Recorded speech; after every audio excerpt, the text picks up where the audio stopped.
నీరు అంతగా లేదులే అనుకుంటూ ఇసుక కోసం మానేరు వాగుకు వెళ్లిన ట్రాక్టర్ డ్రైవర్లు ఊహించని ప్రమాదంలో చిక్కుకున్నారు.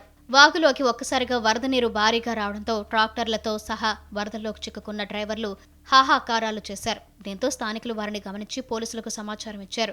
రంగంలోకి దిగిన పోలీసు సిబ్బంది అతి కష్టం మీద డ్రైవర్లను కాపాడారు. కానీ ఆ 8 ట్రాక్టర్లు వరద నీటిలో మునిగిపోయాయి. శుక్రవారం ఇందిరమ్మ ఇళ్ల ఇసుక కోసం భూపాలపల్లి జిల్లా టేకుమట్ల మండలం గర్మిళ్లపల్లి, ఓడేడు గ్రామాల మధ్య గల మానేరు వాగులోకి వెళ్లిన 8 ట్రాక్టర్లు వరదల్లో చిక్కుకున్నాయి.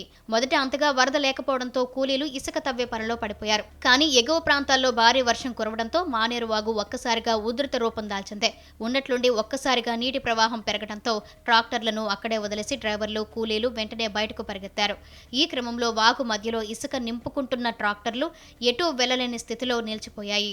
అయితే ఇసుక నింపుకున్న 5 ట్రాక్టర్లు వాగు దాటేందుకు ప్రయత్నిస్తున్న క్రమంలో వరద ఉధృతి భారీగా పెరగడంతో అవన్నీ నీట మునిగిపోయాయి. వాటిలో కొన్ని ట్రాలీలు బోల్తా పడడంతో డ్రైవర్లు హాహాకారాలు చేశారు. కాగా స్థానికులు, పోలీసులు వారిని తాళ్ల సహాయంతో ఒడ్డుకు చేర్చారు. ట్రాక్టర్లన్నీ బయటకు తీసుకొచ్చేందుకు సహాయక చర్యలు చేపట్టారు.